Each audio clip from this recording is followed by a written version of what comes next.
저는 그날 어머니 손에서 낡은 가계부를 빼앗아 쓰레기통에 던졌습니다. 그게 어머니의 30년이 담긴 물건인 줄도 모르고 이 영상을 끝까지 보신 분들은 아마 오늘 밤 부모님께 전화를 하게 되실 겁니다. 혹시 지금 이 영상을 보고 계신 분들 중에 부모님과 함께 살고 계신 분 계신가요? 아니면 요양원에 모셔드린 분 계신가요? 오늘 제가 들려드릴 이야기는 저처럼 후회하기 전에 꼭 들으셔야 할 이야기입니다. 2024년 가을, 저는 생애 가장 긴 밤을 보내고 있었어요. 새벽 2시, 또 시작됐습니다. 어머니 말순, 올해 78. 치매 진단을 받은 지 벌써 3년째였어요.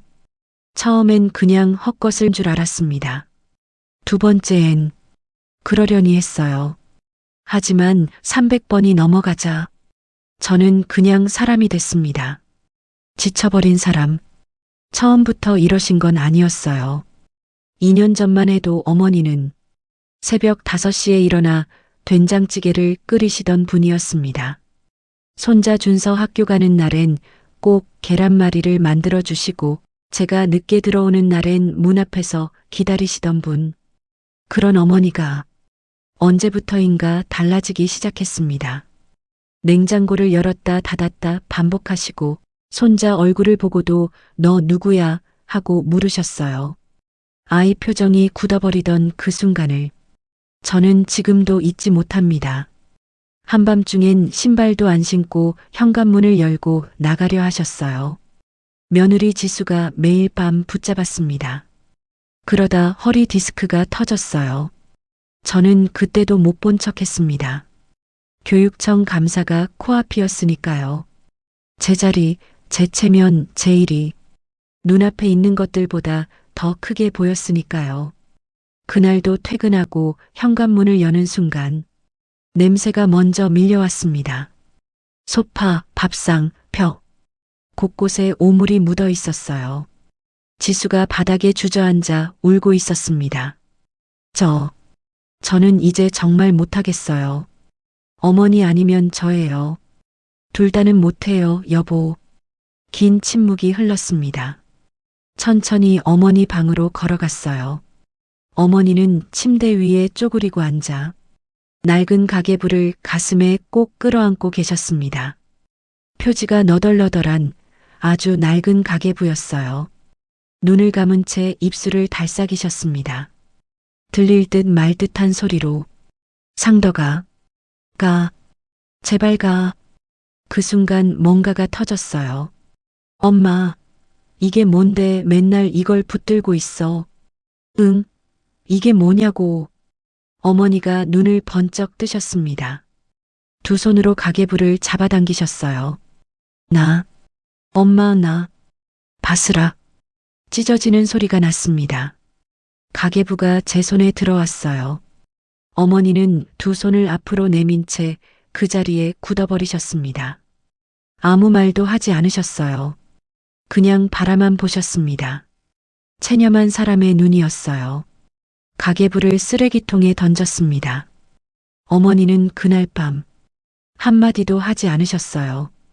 울지도 않으셨습니다. 그냥 바라만 보셨어요. 마치 이미 알고 있었다는 듯이. 저는 지금도 그 눈빛을 잊지 못합니다. 다음 날 아침, 요양원 입구에서 어머니는 휠체어에 앉아 계셨어요. 제 얼굴을 한번 올려다 보셨습니다. 그리고 천천히 고개를 돌리셨어요. 서류에 서명을 했습니다. 손이 떨렸어요. 그게 추워서인지 무서워서인지 그때는 몰랐습니다. 알게 된 건 그날 밤 쓰레기통을 뒤지고 나서였어요. 요양원에서 돌아온 건 밤 10시가 넘어서였어요. 아내 지수는 이미 방문을 닫고 들어가 있었고 집안은 조용했습니다. 너무 조용해서 오히려 이상할 정도로 어머니가 계실 때는 이 시간에도 항상 뭔가 소리가 났거든요. 웅얼거리는 소리, 방문 여닫는 소리, 슬리퍼 끄는 소리. 그 소리들이 그렇게 싫었는데 막상 없어지니까 집이 집 같지가 않더라고요. 소파에 앉았습니다. 텔레비전도 켜지 않고 그냥 멍하니 앉아 있었어요. 얼마나 지났을까요? 눈이 쓰레기통으로 갔습니다. 아침에 제가 던진 가계부가 커피 찌꺼기 옆에 구겨진 채 박혀 있었어요. 한참을 바라만 봤습니다. 가져올 생각이 없었거든요. 그냥 두려고 했어요.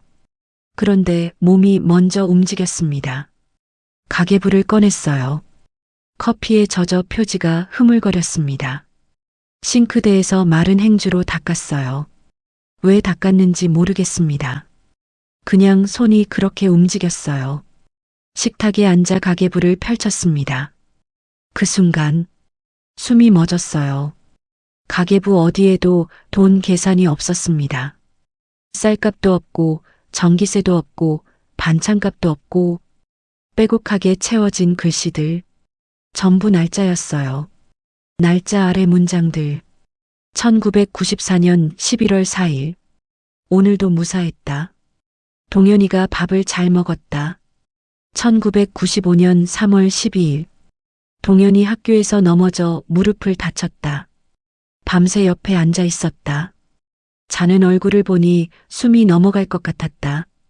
1998년 8월 6일 오늘 또 꿈을 꿨다. 상덕이가 나왔다. 동현이를 데려가려 했다. 소리를 지르다 깼다. 동현이는 몰라야 한다. 손이 떨려서 페이지를 넘기지 못했어요. 참회록이었습니다. 가계부가 아니라 30년치 참회록이었어요. 겨우 마음을 잡고 맨 앞으로 돌아갔습니다. 그때 뭔가가 바닥으로 떨어졌어요.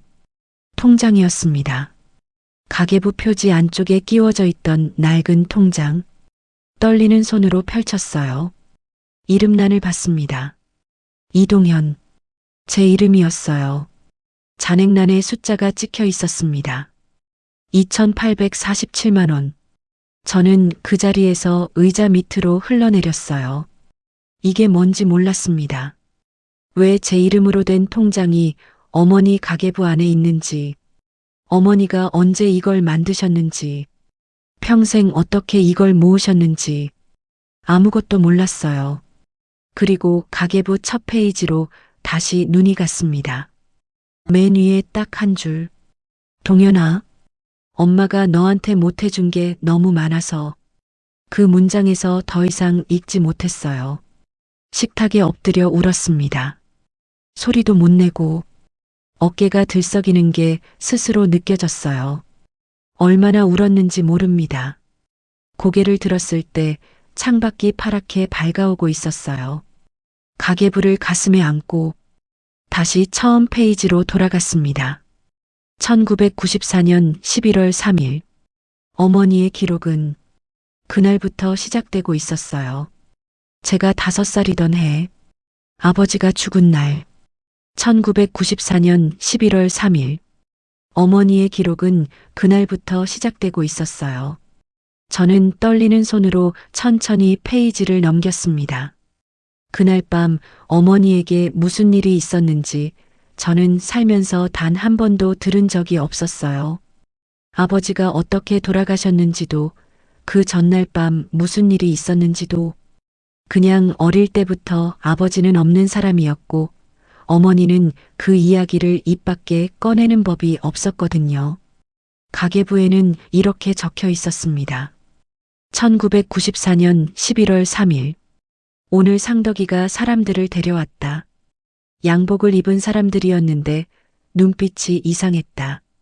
상덕이는 술에 취해 있었고 나한테 동현이를 데려오라고 했다. 나는 그 순간 직감했다. 이 사람들이 왜 왔는지. 저는 거기서 손이 멈췄어요. 동현이를 데려오라고 5살짜리 저를 다시 읽었습니다. 눈이 믿어지지 않아서 2번, 3번을 읽었어요. 계속 읽어 내려갔습니다. 상덕이 노름빚이 얼마나 됐는지 나는 그때 처음 알았다. 그 사람들은 동현이를 데려가면 빚을 없애주겠다고 했다. 상덕이는 고개를 끄덕이고 있었다.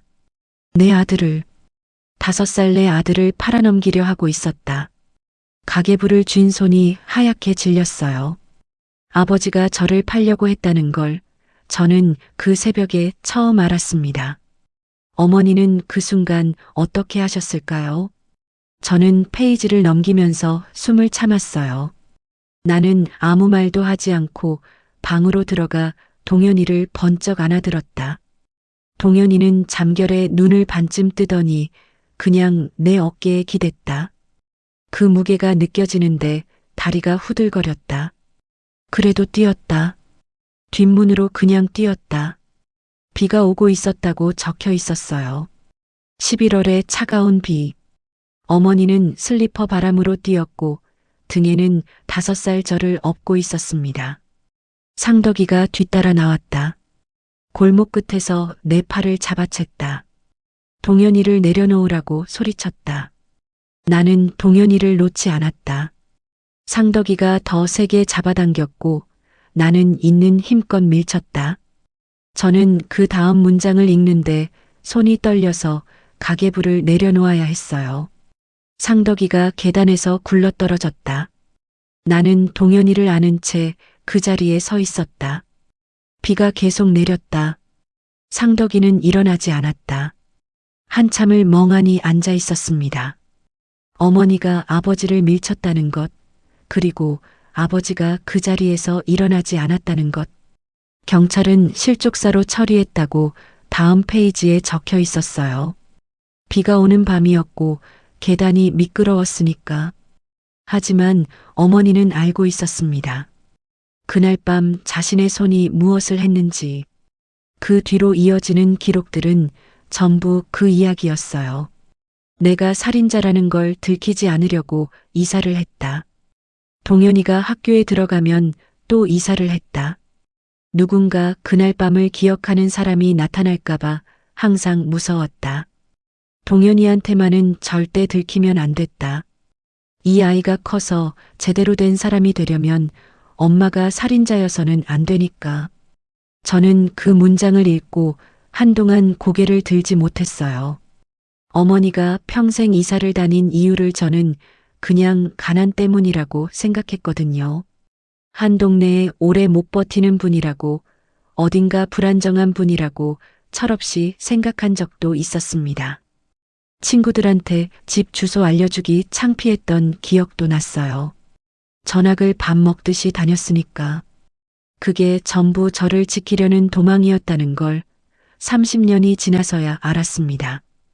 가계부 중간쯤에 이런 문장이 있었어요. 오늘 동현이가 교육청에 들어갔다는 소식을 들었다. 신문에 이름이 나왔다. 얼마나 자랑스러운지. 그런데 그날 밤 잠을 한숨도 못 잤다. 내 과거가 이 아이 발목을 잡으면 어쩌나. 내가 옆에 있으면 언젠가 탈이 날 것 같았다. 저는 그 페이지에서 오래 멈춰 있었어요. 어머니가 치매 증세를 보이기 시작한 게 딱 그 무렵이었거든요. 어머니가 치매 진단을 받은 건 2021년 봄이었어요. 처음엔 저도 그냥 나이 드신 분이 겪는 자연스러운 일이라고 생각했습니다. 가끔 날짜를 헷갈리시고 드셨던 밥을 또 찾으시고 손자 이름을 잠깐 잊으시고 그 정도는 70 넘은 어르신들 대부분 그러시니까요. 그런데 가계부 후반부를 읽으면서 저는 그게 아니었다는 걸 알았어요. 2020년 12월 페이지였습니다. 동현이가 교육청 감사관으로 승진했다. 지역 신문에 또 이름이 났다. 나는 그 신문을 오려서 가계부 맨 뒤에 붙여뒀다. 자랑스럽다. 근데 무섭다. 이제 사람들이 동현이 주변을 들여다보기 시작할 텐데 그러다 나를 발견하면 어쩌나. 내가 옆에 있으면 안 될 것 같다는 생각이 요즘 매일 든다. 저는 그 문장을 읽고 잠깐 눈을 감았어요. 다음 페이지. 2021년 1월. 방법을 생각해봤다. 그냥 사라지면 동현이가 찾아다닐 테니까 그건 안 되고, 요양원에 들어가면 동현이가 면회를 올 테니까 그것도 안 되고, 가장 좋은 건 동현이 스스로 나를 멀리하게 만드는 거다. 그래야 동현이가 상처를 덜 받는다. 저는 거기서 가계부를 덮었어요. 손이 떨렸거든요. 잠시 후 다시 펼쳤습니다. 2021년 2월. 오늘부터 시작했다. 밥 먹은 걸 모르는 척했다. 며느리 이름을 잊은 척했다. 동현이 얼굴을 보면서도 멍하니 있었다. 동현이 표정이 굳는 게 보였다. 마음이 찢어지는 것 같았지만 참았다. 이게 맞는 거다. 이게 동현이를 위한 거다. 저는 그 문장을 읽으면서 숨을 제대로 쉬지 못했어요. 치매가 아니었습니다. 처음부터 연기였어요. 아들이 고위직에 오르자 혹여 자신의 과거가 발목을 잡을까봐 스스로 기억을 잃은 노인이 되기로 결심한 거였습니다. 아들 곁에서 자연스럽게 밀려나기 위해, 아들 스스로 자신을 포기하게 만들기 위해 3년 동안 하루도 빠짐없이 연기를 하셨던 거예요. 그럼 벽에 오물을 묻히셨던 건 뭐였을까요? 저는 떨리는 손으로 다시 페이지를 넘겼어요. 2022년 여름 기록이었습니다. 요즘 밤마다 상덕이가 나온다. 꿈인지 환각인지 모르겠는데 너무 선명하다. 상덕이가 동현이를 데려가겠다고 한다. 그날 밤처럼 또 소리를 지른다. 나는 쫓아내려고 벽을 문질렀다. 더러운 걸 묻히면 상덕이가 가는 것 같았다. 미신인 거 안다. 그래도 그렇게 하지 않으면 견딜 수가 없었다. 저는 그 자리에서 오열했어요. 어머니가 새벽마다 벽에 오물을 묻히던 그 장면이 머릿속에 다시 펼쳐졌습니다. 저는 그걸 보고 인상을 찌푸렸고, 지수는 그걸 치우다 허리가 나갔고, 저는 결국 그게 어머니를 요양원에 보내는 결정적인 이유 중 하나가 됐다고 생각했거든요. 근데 그게 아니었어요. 어머니는 혼자서 싸우고 있었던 겁니다. 30년 전 그날 밤의 기억과 죽은 아버지의 환각과 아들을 빼앗길 것 같은 공포와 아무한테도 말 못하고 아무한테도 기댈 수 없이 새벽마다 혼자서 벽을 문질렀던 거예요. 가계부 마지막에 가까워질수록 글씨가 흔들렸습니다. 손이 떨려서 그랬는지 눈이 나빠서 그랬는지 모르겠지만 글씨가 점점 삐뚤어지고 있었어요. 2023년 가을, 동현이가 요양원 이야기를 꺼냈다. 나는 모른 척했다. 사실은 다 들었다. 잘 됐다고 생각했다. 이제 동현이 곁에서 멀어질 수 있으니까. 근데 왜 이렇게 서럽지? 왜 이렇게 서럽지? 왜 이렇게... 거기서 문장이 끊겨 있었어요. 왜 이렇게 서럽지? 라는 말이 3번 반복되다가 그냥 끊겨 있었습니다. 그 다음엔 아무것도 적혀 있지 않았어요. 저는 그 페이지를 한참 바라봤어요. 어머니는 서러우셨던 거예요. 떠나고 싶어서 떠난 게 아니라 떠나야 한다고 생각하셔서 떠나신 거고, 그러면서도 서러우셨던 거예요. 그 서러움을 가계부에도 다 못 쓰고 문장을 끊어버리셨던 거예요. 저는 가계부를 가슴에 안고 한참을 울었습니다. 밖이 환하게 밝아오고 있었어요. 잠을 한숨도 못 잔 새벽이었지만 졸리지 않았습니다. 그냥 빨리 어머니한테 가고 싶었어요. 근데 그때 생각이 났습니다. 요양원에 모셔다 드리던 날, 어머니 팔에 있던 멍이. 요양원에 모셔다 드린 건 겨우 사흘 전이었어요. 그런데 그날 어머니 팔에서 봤던 멍이 자꾸 머릿속에 걸렸습니다. 서류에 서명하고 돌아서면서 잠깐 봤던 건데, 그때는 그냥 지나쳤어요. 어디 부딪히셨나 보다 하고, 요양원이니까 잘 돌봐주겠지 하고. 근데 가계부를 다 읽고 나니까 그 멍이 다르게 보였어요. 시계를 봤더니 새벽 5시였습니다. 면회 시간이 되려면 아직 4시간이 남아 있었어요. 저는 그 4시간을 소파에 앉아서 보냈습니다. 가계부를 무릎 위에 올려놓은 채로 한 글자도 더 읽지 않고 그냥 앉아 있었어요. 머릿속이 너무 복잡해서 아무것도 할 수가 없었거든요. 9시가 되자마자 차를 몰았습니다. 요양원 로비에 들어서니 데스크 직원이 방문 목적을 물었어요. 아들이라고 했더니 잠깐 기다리라고 하더니 요양보호사를 불렀습니다. 40대쯤 돼 보이는 여자분이었는데 저를 보더니 별로 반갑지 않은 표정을 지었어요. 어머니 방으로 안내를 받았습니다. 문을 여는데 어머니가 창가 의자에 앉아 바깥을 내다보고 계셨어요. 창문 너머로 작은 화단이 보였는데 어머니는 그걸 그냥 멍하니 바라보고 계셨습니다. 입소한 지 사흘밖에 안 됐는데 벌써 그 자리가 어머니 자리인 것처럼 익숙해 보였어요. 그게 괜히 마음이 아팠습니다. 엄마. 불렀더니 어머니가 천천히 고개를 돌리셨어요. 저를 보시더니 아무 말씀이 없었습니다. 반가운 표정도 아니고 그렇다고 모르는 척하는 표정도 아닌 뭔가 조심스러운 눈빛이었어요. 마치 제가 왜 왔는지 알면서도 모르는 척하는 것 같은. 저는 어머니 옆에 앉아서 손을 잡았습니다. 그 순간 팔뚝에 있는 멍이 눈에 들어왔어요. 사흘 전에 봤을 때보다 더 퍼져 있었습니다. 노란빛이 돌기 시작한 걸 보니 제법 된 멍이었어요. 새로 생긴 게 아니었습니다. 엄마, 이거 어디서 난 거야? 어머니가 시선을 창밖으로 돌리셨어요. 괜찮아. 넘어졌어. 목소리가 너무 작았습니다. 그리고 너무 빨리 대답하셨어요. 생각하지 않고 바로 나온 대답처럼, 미리 준비해둔 말처럼. 저는 요양보호사를 불렀습니다. 어머니 팔에 멍이 있는데 어떻게 된 거냐고 물었더니 그분이 잠깐 당황하는 기색을 보이다가 이내 표정을 정리하셨어요. 치매 어르신들은 원래 낙상이 잦다고 어제도 화장실 가시다가 살짝 넘어지셨다고 했습니다. 근데 이상했어요. 멍의 모양이 넘어져서 생기는 멍이 아니었거든요.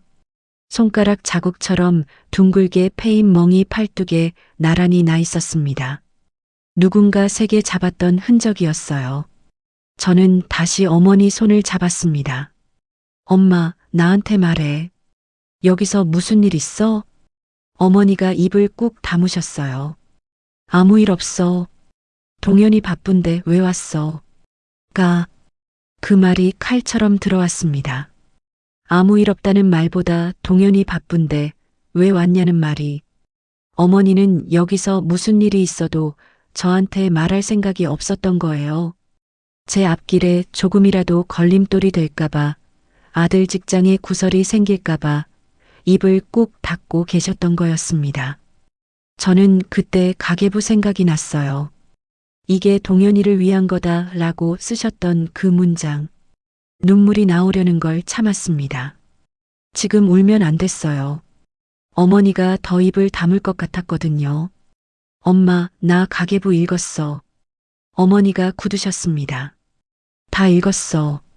1994년 11월 3일부터 끝까지 다. 한참 침묵이 흘렀어요. 어머니 눈가가 떨렸습니다. 입술이 달싹이다가 다시 다물어졌어요. 뭔가 말하려다가 멈추신 것 같았습니다. 저는 어머니 손을 더 꼭 잡았어요. 엄마, 이제 연기 안 해도 돼.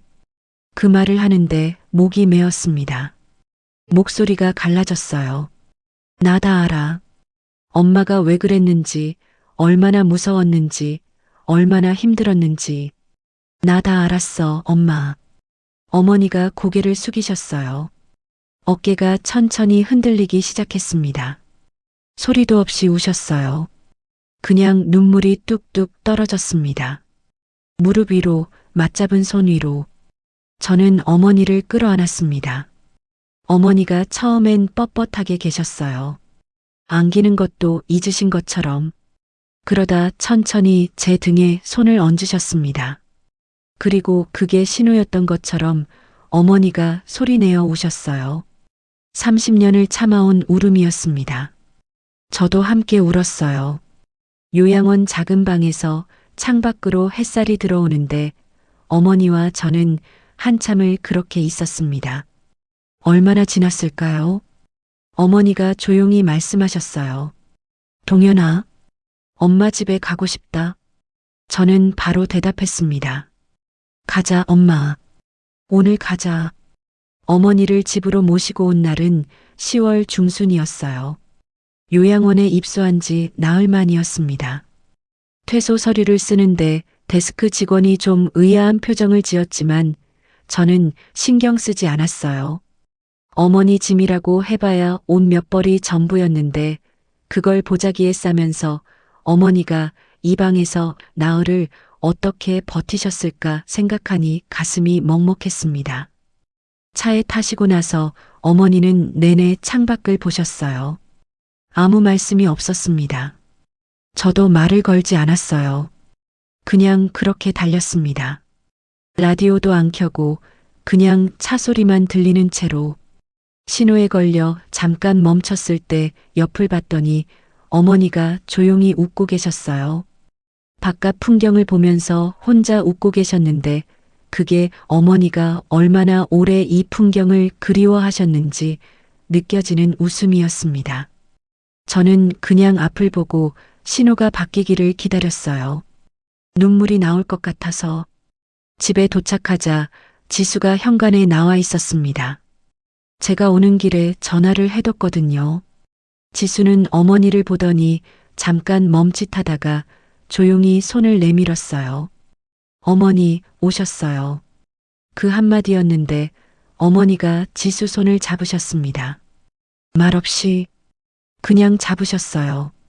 저는 그 장면을 보면서 그동안 지수한테도 미안하다는 생각이 들었습니다. 지수도 힘들었던 거 알면서 못 본 척 했으니까요. 어머니 방을 다시 정리했어요. 요양원 보내던 날 침대 시트를 걷어버렸는데 지수가 새로 깔아뒀더라고요. 어머니가 좋아하시는 연한 꽃무늬 시트로. 아무 말 안 했는데 지수가 알아서 그렇게 해준 거였어요. 저는 그걸 보고 지수한테 고맙다는 말을 했습니다. 요즘 들어 제일 진심으로 한 말이었어요. 그날 저녁은 제가 밥을 했습니다. 요리를 잘하는 편이 아니라서 된장찌개 하나에 계란말이가 전부였는데 어머니가 밥상 앞에 앉으시더니 한참 바라보셨어요. 드세요, 엄마 했더니 어머니가 숟가락을 드시면서 이렇게 말씀하셨습니다. 맛있겠다. 별것 아닌 말인데 그게 그렇게 좋았어요. 밥을 먹고 나서 거실에 나란히 앉았습니다. 텔레비전을 켜뒀는데 어머니는 화면을 보시는 건지 마는 건지 모르게 그냥 앉아 계셨어요. 저는 옆에서 가계부를 다시 꺼냈습니다. 낮에 다 읽었는데 또 읽고 싶었거든요. 중간중간 넘기다 보니 제가 미처 못 봤던 페이지들이 눈에 들어왔습니다. 짧게 적힌 것들, 날짜만 있고 한 줄짜리인 것들. 그런 것들이 어떤 날은 더 마음에 걸렸어요. 1999년 동현이 생일. 미역국을 끓였다. 동현이가 맛있다고 했다. 오늘 하루는 살만했다. 2005년 봄. 동현이가 대학 합격했다. 밤에 혼자 울었다. 기뻐서. 2011년 여름. 동현이 결혼식. 면사포 쓴 지수 옆에 서 있는 동현이를 보는데 상덕이 생각이 났다. 이 아이한테 아버지가 있었다면 어땠을까? 그 생각은 하지 말자. 저는 그 페이지에서 오래 멈췄어요. 어머니는 아버지를 그리워하신 게 아니었습니다. 아들한테 아버지를 만들어주지 못한 걸 미안해 하셨던 거예요. 그 미안함을 30년 동안 혼자 안고 사셨던 거고요. 어머니 하고 불렀습니다. 어머니가 고개를 돌리셨어요. 저는 가계부를 덮고 어머니 손을 잡았습니다. 엄마, 나는 아무것도 모자라지 않았어. 엄마 혼자였어도 하나도 안 모자랐어. 어머니가 잠깐 저를 보시다가 고개를 끄덕이셨어요. 말씀은 없으셨지만 그 고개 끄덕임이 뭔가 오랫동안 묵혀뒀던 걸 내려놓는 것처럼 보였습니다. 그날 밤 어머니는 오랜만에 깊이 주무셨어요. 새벽에 소리가 나지 않았습니다. 벽을 문지르는 소리도, 웅얼거리는 소리도. 저는 한두 번 어머니 방문 앞에 서서 귀를 기울였는데 그냥 고요했어요. 그 고요함이 어머니가 처음으로 편히 주무시는 소리 같았습니다. 며칠이 지나고 어머니가 제게 가계부를 건네셨어요. 다 읽었지? 그러면 마지막 장도 봐. 저는 그때 마지막 장을 못 봤다는 걸 알았어요. 중간에 너무 힘들어서 넘기다 멈춘 적이 있었거든요. 마지막 장을 펼쳤습니다. 글씨가 또렷했어요. 다른 페이지들보다 훨씬 또렷하고 천천히 쓴 글씨였습니다. 마지막으로 하고 싶은 말을 오래 생각하고 쓴 것 같은. 동현아, 엄마가 너한테 해준 게 별로 없지. 좋은 집도 못 해줬고, 좋은 학교도 못 보내줬고, 아버지도 없이 키웠고, 근데 엄마는 매일 새벽마다 너 이름 부르면서 기도했다. 그것 하나는 하루도 안 빠졌다. 그게 엄마가 너한테 해줄 수 있는 전부였어. 엄마가 살인자여도 괜찮아. 엄마가 짐이 되어도 괜찮아. 너는 내 전부였으니까. 그것만으로 엄마는 충분히 살았다. 사랑한다, 동현아. 저는 그 자리에서 한참을 울었습니다. 어머니는 옆에서 아무 말씀 없이 제 등을 토닥이셨어요. 마치 제가 어릴 때 잠투정 부리면 달래주시던 것처럼. 그 손길이 너무 익숙해서 더 서러웠습니다.